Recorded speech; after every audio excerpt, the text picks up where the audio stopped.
Egypt to visit his tomb for the commemoration, and I have it's a pleasure for me always to go back to Egypt, and always with the hope that one day we could take him back to our own country. You would like to take him back to Tehran? Yes. Do you think that will ever happen? I think it will. I have confidence in the future of Iran. Iran is important, not only for the Iranians today, but for the peace and stability in the Middle East and for the rest of the free world. And I have confidence in Iranian women, in the youth of Iran, and also they have shown lately after the so-called elections that they are rejecting the system. There's a very strong reform movement in Iran. It doesn't necessarily mean they want to invite the Shah or representative of the Shah's son back. I mean, I see no evidence that there's a strong movement to restore a monarchy in Iran. Do you? What is important for me and for my son is that he has fought for the last 24 years with many Iranians of different political opinion for freedom and democracy in Iran and the separation of religion from state, right, and with Iran keeping its territorial integrity. What he says is one day, if hopefully Iranians are free by a referendum, it's up to them to choose whether they want a constitutional monarchy or any sort of democratic government they choose. And he's ready to serve in any way the Iranian people want him to serve. But here's the interesting thing. 70% of Iranians are under 30. They don't know the Shah. They know nothing about the Shah, and they know nothing about the Ayatollah Khomeini. I wanted to tell you their that history is not about either of them. The history is about the future of Iran and the freedom in Iran, but at the same time, they know, they learn, they hear of what was Iran, the position of Iran and the Iranians in those days. And I wanted to tell you that I received many emails, I still receive, from Iranian young people, and especially my son.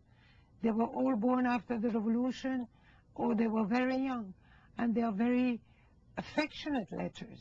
And they sometimes ask me to call them, which I do. You call them? I call them. You get a letter and they say, please call me, and you call them? Yes, I call them, and sometimes I give them a code name because I don't want to create problem for them if I mention my name. But sometimes they do mention my title or my name. I say, please don't. They say, we don't care. And then, you know, they give me courage as I can give them courage.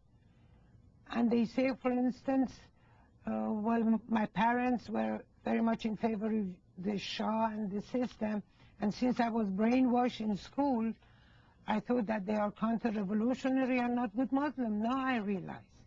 Or a young boy of 22 somewhere in Iran, I said, how's the city, how the city looks? He said, gray since you have left.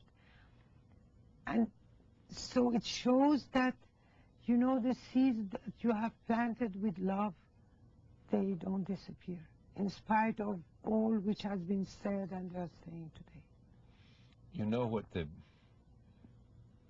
people who formed the Islamic Revolution in Iran and took power, they say that you and the Shah took billions of dollars out of the country.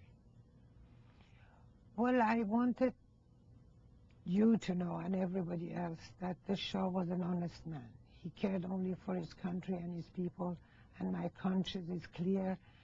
And I'm really... He didn't take billions of dollars out, you're saying? He didn't have access to billions of dollars that even if he belonged had, to the people of Iran? Even if he had, he was not there for the interest, material interest. He didn't have interest in material thing. And then it's a pity in a way to repeat the allegation of a terrorist repressive regime and today think about their corruption and what's happening in Iran today. What is it that concerns you most about what is happening in Iran today? It's the condition of women. So many young girls, unfortunately, because of poverty, they have to go to prostitution. So many young people addicted, and also so many young children begging in the streets, which never happened in Iran. And also these people are really selling the country, and also the respect of the Iranians outside of Iran, and also the development, the progress, the possibilities. Iran is a rich country, and it has rich in culture, rich in human resources, and rich in natural resources. Natural resources, but it has to be used well, and the job should be given to those who know how to. Would you'd be happy to see a reform in Iran as advocated by the so-called reformist movement to create a secular democracy? The Iranian people, the majority of them are beyond reformers. They had so many years, these so-called reformers or so-called moderates, I think it was mostly for the outside world to just keep on continuing the system. Iranian people don't want reform anymore. They want a change. Change of what? Change of the regime in Iran. They want freedom, democracy, and a secular democracy. How did you survive all this yourself? I mean, your daughter, your husband, from where you were to have to go through what you went through. I mean, what is it about you? I always say that life is a struggle for everybody relative to its own position. We might lose our position, our belongings, our house, our country, our loved ones, but we shouldn't lose our dignity, we shouldn't lose ourselves.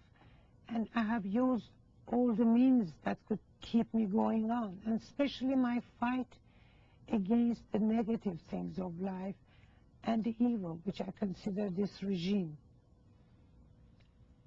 I want to survive this regime, and also in my own life. And you live for one thing, to see the regime overthrown? I just want, I say, I always hope that light would overcome the darkness.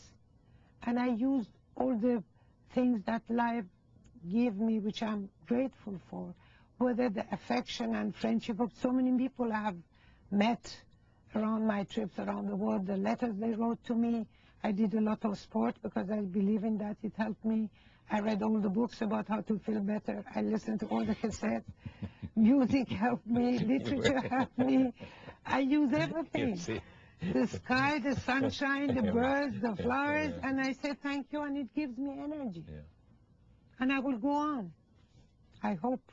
What do you hope people will come away with having read this book with? What would you like for them to walk away from, having met and experienced your book?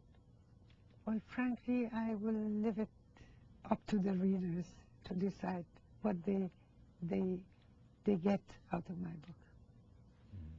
I have written my life the way I have lived it in a period of Iran's life. And what regrets did the Shah have?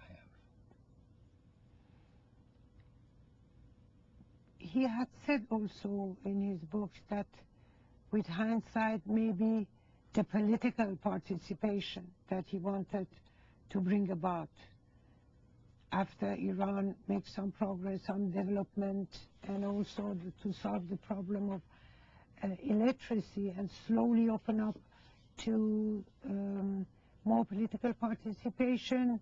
Maybe now with hindsight, if it had been done earlier in the early 70s, maybe this would not happen, because frankly the problems were not at a level that could not be solved. And with discussions, of course, what we see happening under the Islamic Republic, there was no way we could go the same way together. But then again, in our countries, we cannot become democracies overnight. It took decades for other countries to become real democracies. Was it hard to write the book? Because it brought back memories, you had to go through things that were painful. It wasn't easy, although I considered it my duty to do that. But of course the beginning was agreeable, because it was going back revolution, and then the exile. Thank you for coming. Thank you for having me. Thank you very much. Thank you for joining us. See you next time.